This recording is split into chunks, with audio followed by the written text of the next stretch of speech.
ನಮಸ್ಕಾರ ಗೆಳೆಯರಿ, stock market Kannada ಚಾನಲ್ಗೆ ಸ್ವಾಗತ ಸುಸ್ವಾಗತ. ಗೆಳೆಯರಿ, ವಿಡಿಯೋದಲ್ಲಿ ಇವತ್ತಿನ ನಮ್ಮ ಮಾರ್ಕೆಟ್ ಅಲ್ಲಿ ಸುದ್ದಿಯಲ್ಲಿರುವಂತಹ ಇಂಪಾರ್ಟೆಂಟ್ ಶೇರ್ಗಳ ಬಗ್ಗೆ ತಿಳ್ಕೊಳ್ಳುವಂತ ಪ್ರಯತ್ನವನ್ನು ಮಾಡೋಣ. ಜೊತೆಗೆ ಇವತ್ತಿನ ನಮ್ಮ ಮಾರ್ಕೆಟ್ ಪರ್ಫಾರ್ಮೆನ್ಸ್ ಬಗ್ಗೆ, ನಮ್ಮ ಗಿಫ್ಟ್ ನಿಫ್ಟಿ ಯಾವ ರೀತಿ ಇಂಡಿಕೇಶನ್ ಕೊಡ್ತಾ ಇದೆ, ಏಷ್ಯನ್ ಮಾರ್ಕೆಟ್ಸ್ ಯಾವ ರೀತಿ ಟ್ರೇಡ್ ಆಗ್ತಿದೆ, ಹಾಗೆ ಕ್ರೂಡ್ ಪರ್ಫಾರ್ಮೆನ್ಸ್ ಹೇಗಿದೆ, ಇದೆಲ್ಲವನ್ನು ಕೂಡ ತಿಳ್ಕೊಳ್ಳುವಂತ ಪ್ರಯತ್ನವನ್ನು ಮಾಡೋಣ. ಮೊದಲಿಗೆ ಡಿಸ್ಕ್ಲೇಮರ್ ಕೊಡಲಿಕ್ಕೆ ಇಷ್ಟಪಡ್ತೀನಿ. ಇಲ್ಲಿ ಕವರ್ ಮಾಡ್ತಿರುವಂತ ಯಾವುದೇ ಸ್ಟಾಕ್ ಅನ್ನು ಕೂಡ ರೆಕಮೆಂಡ್ ಮಾಡ್ತಿಲ್ಲ. ನೀವು ಫರ್ದರ್ ಸ್ಟಡಿ ಮೆಡಿಟೇಷನ್ ತಗೊಳ್ಳಬಹುದು. ಆಸ್ ಎಜುಕೇಶನಲ್ ಪರ್ಪಸ್ ನಾನು ವಿಡಿಯೋ ಮುಂದೆ ತರ್ತಾ ಇದ್ದೀನಿ. ಹಾಗೆ ಡಿಸ್ಕ್ರಿಪ್ಷನ್ ಅಲ್ಲಿ ಅಕೌಂಟ್ ಓಪನಿಂಗ್ ಲಿಂಕ್ ಇದೆ, ಅಕೌಂಟ್ ಅನ್ನು ಓಪನ್ ಮಾಡ್ಕೊಳ್ಬಹುದು. ಹೂಡಿಕೆಗೆ ಸಂಬಂಧಪಟ್ಟಂತೆ ನಿಮ್ಗೆ ಏನಾದ್ರೂ ಸಪೋರ್ಟ್ ಬೇಕು ಅಂತಂದ್ರೆ ಇಲ್ಲಿರುವಂತಹ ನಂಬರ್ ಗಳ ಮೂಲಕ ನಮ್ಮ ಟೀಮ್ ನ ಕಾಂಟ್ಯಾಕ್ಟ್ ಮಾಡಬಹುದು. ಇಲ್ಲಿ ಮೆನ್ಷನ್ ಮಾಡಿರುವಂತಹ ಎಲ್ಲ ಸರ್ವಿಸಸ್ ನಮ್ಮ ಮೂಲಕ ಸಿಗುತ್ತೆ. ಬಟ್ ಇದಕ್ಕೆ ಕಂಡೀಷನ್ ಒಂದೇ, ನಮ್ಮ ಮೂಲಕ ಅಕೌಂಟ್ ಓಪನ್ ಆಗಿರಬೇಕು. ಹಾಗಾಗಿ ಅಕೌಂಟ್ ಓಪನ್ ಮಾಡಿಕೊಂಡು ಕಾಂಟ್ಯಾಕ್ಟ್ ಮಾಡಬಹುದು.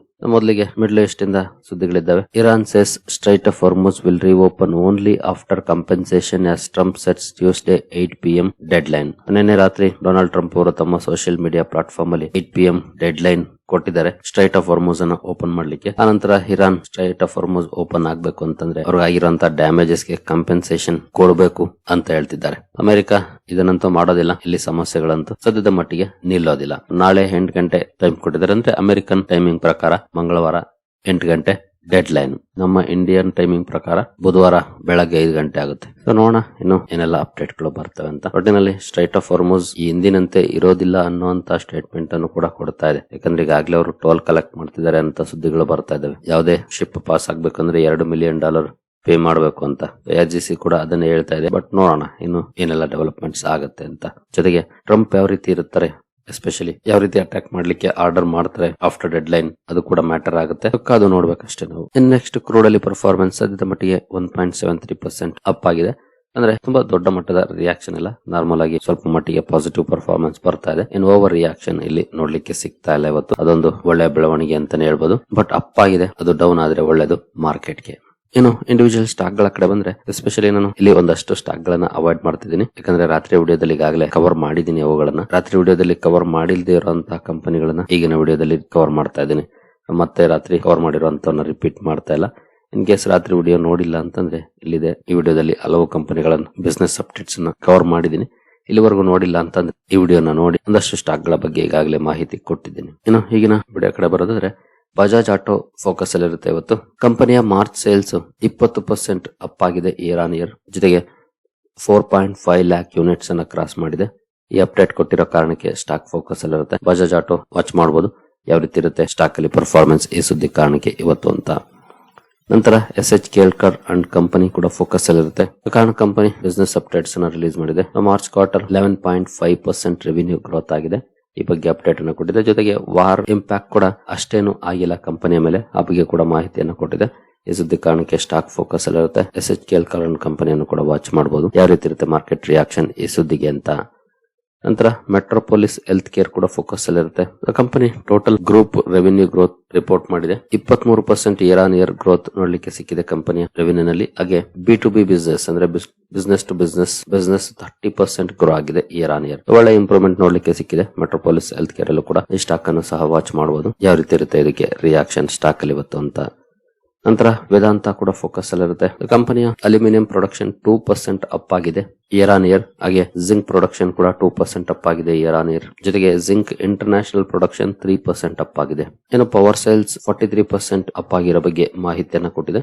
ಈ ಎಲ್ಲ ಪ್ರೊಡಕ್ಷನ್ ಡೇಟಾ ಕಾರಣಕ್ಕೆ ಸ್ಟಾಕ್ ಫೋಕಸ್ ಅಲ್ಲಿರುತ್ತೆ. ವೇದಾಂತ ಲಿಮಿಟೆಡ್ ಅನ್ನು ಕೂಡ ವಾಚ್ ಮಾಡಬಹುದು ಯಾವ ರೀತಿ ಇರುತ್ತೆ ಮಾರ್ಕೆಟ್ ರಿಯಾಕ್ಷನ್ ಈ ಅಪ್ಡೇಟ್ಸ್ಗೆ ಅಂತ.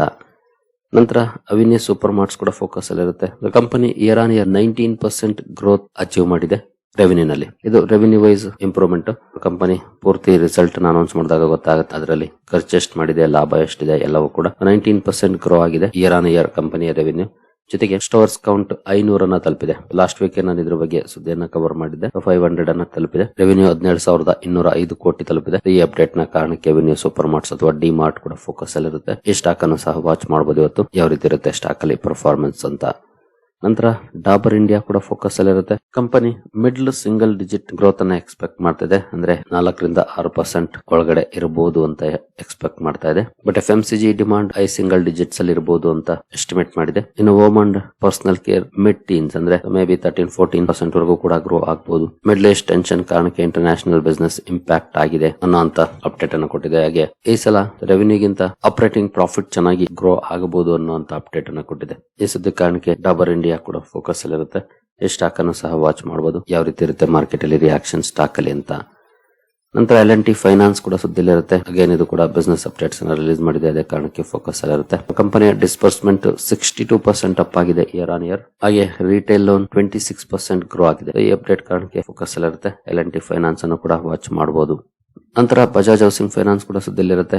ಕಂಪನಿಯ ಗ್ರಾಸ್ ಡಿಸ್ಬರ್ಸ್ಮೆಂಟ್ಸ್ 23% ಅಪ್ ಆಗಿದೆ, ಜೊತೆಗೆ AUM ಕೂಡ 23% ಅಪ್ ಆಗಿದೆ. ನಂತರ ಲೋನ್ ಅಸೆಟ್ಸ್ 24% ಅಪ್ ಆಗಿದೆ. ಈ ಸುದ್ದಿ ಕಾರಣಕ್ಕೆ ಬಜಾಜ್ ಹೌಸಿಂಗ್ ಕೂಡ ಫೋಕಸ್ ಅಲ್ಲಿ ಇರುತ್ತೆ. ಇದನ್ನು ಸಹ ವಾಚ್ ಮಾಡಬಹುದು, ಯಾವ ರೀತಿ ಇರುತ್ತೆ ಮಾರ್ಕೆಟ್ ರಿಯಾಕ್ಷನ್ ಅಂತ.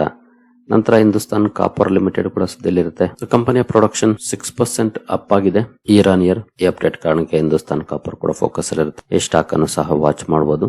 ಹಾಗೆ ಸೆನ್ಕೋ ಗೋಲ್ಡ್ ಲಿಮಿಟೆಡ್ ಕೂಡ ಸುದ್ದಿಯಲ್ಲಿರುತ್ತೆ ಇವತ್ತು. ಕಂಪನಿಯ revenue year on year 46% grow ಆಗಿದೆ, ಜೊತೆಗೆ ಕಂಪನಿಯ ಎಕ್ಸ್ಪಾನ್ಷನ್ ಪೈಪ್ ಲೈನ್ ಕೂಡ ಸ್ಟ್ರಾಂಗ್ ಆಗಿ ನೋಡ್ಲಿಕ್ಕೆ ಸಿಕ್ಕಿದೆ. ಈ ಸುದ್ದಿ ಕಾರಣಕ್ಕೆ ಸೆನ್ಕೋ ಗೋಲ್ಡ್ ಕೂಡ ಫೋಕಸ್ ಅಲ್ಲಿರುತ್ತೆ. ಈ ಸ್ಟಾಕ್ ಅನ್ನು ಸಹ ವಾಚ್ ಮಾಡಬಹುದು. ಲಾಸ್ಟ್ ಕ್ವಾರ್ಟರ್ ಕೂಡ ತುಂಬಾ ಒಳ್ಳೆ ನಂಬರ್ಸ್ ಅನ್ನ ರಿಪೋರ್ಟ್ ಮಾಡಿತ್ತು ಕಂಪನಿ. ನೋಡೋಣ ಇವತ್ತು ಯಾವ ರೀತಿ ಇರುತ್ತೆ ಪರ್ಫಾರ್ಮೆನ್ಸ್ ಸ್ಟಾಕ್ ಅಲ್ಲಿ ಅಂತ. ನಂತರ MOIL ಲಿಮಿಟೆಡ್ ಕೂಡ ಸುದ್ದಿಯಲ್ಲಿರುತ್ತೆ. ಇಲ್ಲಿ ಕೂಡ March production 3% year on year up ಆಗಿದೆ. ಹಾಗೆ ಮಾರ್ಚ್ ಸೇಲ್ಸ್ ಅಲ್ಲಿ 29% ಅಪ್ ಆಗಿದೆ. ಒಳ್ಳೆ ಪರ್ಫಾರ್ಮೆನ್ಸ್ ನೋಡ್ಲಿಕ್ಕೆ ಸಿಕ್ಕಿದೆ. ಈ ಸ್ಟಾಕ್ ಅನ್ನು ಸಹ ವಾಚ್ ಮಾಡಬಹುದು. ನಂತರ ಶ್ರೀ ಸಿಮೆಂಟ್ ಕೂಡ ಸುದ್ದಿಯಲ್ಲಿರುತ್ತೆ, ಕಾರಣ ಕಂಪನಿ ಕೆಪಾಸಿಟಿ ಎಕ್ಸ್ಪಾನ್ಷನ್ ಕಡೆ ಗಮನ ಕೊಡ್ತಾ ಇದೆ. ಮೇಘಾಲಯದಲ್ಲಿ ಇಂಟಿಗ್ರೇಟೆಡ್ ಸಿಮೆಂಟ್ ಪ್ಲಾಂಟ್ ಅನ್ನ ಸ್ಥಾಪನೆ ಮಾಡಲಿಕ್ಕೆ ನಿರ್ಧಾರವನ್ನು ಮಾಡಿದೆ. ಇದಕ್ಕಾಗಿ 1800 ಕೋಟಿಯನ್ನ ಕಂಪನಿ ಇನ್ವೆಸ್ಟ್ಮೆಂಟ್ ಮಾಡ್ತಾ ಇದೆ. ಈ ಸುದ್ದಿ ಕಾರಣಕ್ಕೆ ಸ್ಟಾಕ್ ಫೋಕಸ್ ಅಲ್ಲಿರುತ್ತೆ. ಶ್ರೀ ಸಿಮೆಂಟ್ ಅನ್ನು ಕೂಡ ವಾಚ್ ಮಾಡಬಹುದು, ಯಾವ ರೀತಿ ಇರುತ್ತೆ ಸ್ಟಾಕ್ ಅಲ್ಲಿ ರಿಯಾಕ್ಷನ್ ಅಂತ. ಹಾಗೆ ಟಾಟಾ ಮೋಟಾರ್ಸ್ ಪ್ಯಾಸೆಂಜರ್ ವೆಹಿಕಲ್ಸ್ ಕೂಡ ಸುದ್ದಿಯಲ್ಲಿರುತ್ತೆ, ಕಾರಣ ಕಂಪನಿಯ ಜಾಗ್ವಾರ್ ಲ್ಯಾಂಡ್ ರೋವರ್ ಅಥವಾ JLR ಸೇಲ್ಸ್ ಡೇಟಾ ರಿಲೀಸ್ ಆಗಿದೆ. ಇಯರ್ ಆನ್ ಇಯರ್ ಸೇಲ್ಸ್ ಅನ್ನು ನೋಡಿದ್ರೆ ಮಾರ್ಚ್ ಅಲ್ಲಿ 14% ಡೌನ್ ಇದೆ. ಹಾಗೆ ರಿಟೇಲ್ ಸೇಲ್ಸ್ ಕೂಡ 14% ಡೌನ್ ಇದೆ. ಜಾಗ್ವಾರ್ ಅಂಡ್ ಲ್ಯಾಂಡ್ ರೋವರ್ ಕಂಪನಿಯ ಆಕ್ಸಿಜನ್ ಇದ್ದಂಗೆ, ಯಾಕಂದ್ರೆ ಹೆವಿ ರೆವಿನ್ಯೂ ಅಂಡ್ ಪ್ರಾಫಿಟ್ ಬರೋದು ಅಲ್ಲಿಂದಾನೆ. ಅರೌಂಡ್ 14% ಡೌನ್ ಪರ್ಫಾರ್ಮೆನ್ಸ್ ನೋಡ್ಲಿಕ್ಕೆ ಸಿಕ್ಕಿದೆ ಮಾರ್ಚ್ ಸೇಲ್ಸ್ ಅಲ್ಲಿ. ನೋಡೋಣ ಕಂಪನಿಯ ರಿಸಲ್ಟ್ ಹೇಗಿರುತ್ತೆ ಅಂತ. TMPV ಅನ್ನ ವಾಚ್ ಮಾಡಬಹುದು ಇವತ್ತು, ಯಾವ ರೀತಿ ಇರುತ್ತೆ ಸ್ಟಾಕ್ ಅಲ್ಲಿ ಪರ್ಫಾರ್ಮೆನ್ಸ್ ಅಂತ. ನಂತರ GR ಇನ್ಫ್ರಾ ಪ್ರಾಜೆಕ್ಟ್ಸ್ ಸುದ್ದಿಯಲ್ಲಿರುತ್ತೆ, ಕಾರಣ ಕಂಪನಿಗೆ ಮಧ್ಯಪ್ರದೇಶದಿಂದ 1898 ಕೋಟಿ ಪ್ರಾಜೆಕ್ಟ್ ಸಿಕ್ಕಿದೆ. EPC ಪ್ರಾಜೆಕ್ಟ್ ಇದು. ಈ ಸುದ್ದಿ ಕಾರಣಕ್ಕೆ GR ಇನ್ಫ್ರಾ ಕೂಡ ಫೋಕಸ್ ಅಲ್ಲಿರುತ್ತೆ. ಈ ಸ್ಟಾಕ್ ಅನ್ನು ಸಹ ವಾಚ್ ಮಾಡಬಹುದು, ಯಾವ ರೀತಿ ಇರುತ್ತೆ ಸ್ಟಾಕ್ ಅಲ್ಲಿ ಪರ್ಫಾರ್ಮೆನ್ಸ್ ಅಂತ. ನಂತರ ಅಪೋಲೋ ಹಾಸ್ಪಿಟಲ್ ಎಂಟರ್ಪ್ರೈಸಸ್ ಕೂಡ ಫೋಕಸ್ ಅಲ್ಲಿರುತ್ತೆ, ಕಾರಣ ಕಂಪನಿ ಡೆಲ್ಲಿಯಲ್ಲಿ ಹೊಸ ಹಾಸ್ಪಿಟಲ್ ಸೆಟಪ್ ಮಾಡಲಿಕ್ಕೆ ಲ್ಯಾಂಡ್ ಅನ್ನ ಪಡ್ಕೊಂಡಿದೆ. 9.3 ಎಕರೆ ಲ್ಯಾಂಡ್ ಲೀಸ್ ಗೆ ಪಡ್ಕೊಂಡಿದೆ ಡೆಲ್ಲಿ ಡೆವಲಪ್ಮೆಂಟ್ ಅಥಾರಿಟಿಯಿಂದ ಮಲ್ಟಿ ಸ್ಪೆಷಾಲಿಟಿ ಹಾಸ್ಪಿಟಲ್ ಅನ್ನ ಸೆಟಪ್ ಮಾಡ್ಲಿಕ್ಕೆ. ಈ ಸುದ್ದಿ ಕಾರಣಕ್ಕೆ ಸ್ಟಾಕ್ ಫೋಕಸ್ ಅಲ್ಲಿರುತ್ತೆ. ಅಪೋಲೋ ಹಾಸ್ಪಿಟಲ್ಸ್ ಅನ್ನು ಕೂಡ ವಾಚ್ ಮಾಡಬಹುದು ಇವತ್ತು, ಯಾವ ರೀತಿ ಇರುತ್ತೆ ರಿಯಾಕ್ಷನ್ ಅಂತ. ನಂತರ RVNL ಕೂಡ ಫೋಕಸ್ ಅಲ್ಲಿರುತ್ತೆ, ಕಾರಣ ಕಂಪನಿಗೆ ಒಂದು ಆರ್ಡರ್ ಸಿಕ್ಕಿದೆ. ಸೌತ್ ಸೆಂಟ್ರಲ್ ರೈಲ್ವೇಸ್ ಇಂದ 242 ಕೋಟಿ ಆರ್ಡರ್ ಸಿಕ್ಕಿದೆ. ಈ ಆರ್ಡರ್ ಕಾರಣಕ್ಕೆ ಸ್ಟಾಕ್ ಫೋಕಸ್ ಅಲ್ಲಿರುತ್ತೆ. RVNL ಅನ್ನು ಕೂಡ ವಾಚ್ ಮಾಡಬಹುದು, ಯಾವ ರೀತಿ ಇರುತ್ತೆ ಸ್ಟಾಕ್ ಅಲ್ಲಿ ರಿಯಾಕ್ಷನ್ ಅಂತ. ನಂತರ ಅದಾನಿ ಪವರ್ ಲಿಮಿಟೆಡ್ ಕೂಡ ಸುದ್ದಿಯಲ್ಲಿರುತ್ತೆ, ಕಾರಣ company Maharashtra state electricity distribution ಕಂಪನಿಯಿಂದ 2500 megawatt renewable energy supply order ಅನ್ನು ಪಡ್ಕೊಂಡಿದೆ. ಈ ಸುದ್ದಿ ಕಾರಣಕ್ಕೆ ಅದಾನಿ ಪವರ್ ಕೂಡ ಫೋಕಸ್ ಅಲ್ಲಿರುತ್ತೆ. ಈ ಸ್ಟಾಕ್ ಅನ್ನು ಸಹ ವಾಚ್ ಮಾಡಬಹುದು, ಯಾವ ರೀತಿ ಇರುತ್ತೆ ಸ್ಟಾಕ್ ಅಲ್ಲಿ ಇವತ್ತು ರಿಯಾಕ್ಷನ್ ಅಂತ. ಇನ್ನು ಗಿಫ್ಟ್ ನಿಫ್ಟಿ ಕಡೆ ಬಂದ್ರೆ, ಗಿಫ್ಟ್ ನಿಫ್ಟಿಯಲ್ಲಿ ಯಾವ ರೀತಿ ಪರ್ಫಾರ್ಮೆನ್ಸ್ ಇದೆ ಅಂತ ಆಸ್ ಆಫ್ ನೌ ನೋಡಬಹುದು. 92 ಪಾಯಿಂಟ್ಸ್ 0.41% ನೆಗೆಟಿವ್ ಪರ್ಫಾರ್ಮೆನ್ಸ್ ನೋಡ್ಲಿಕ್ಕೆ ಕಾಣ್ತಾ ಇದೆ.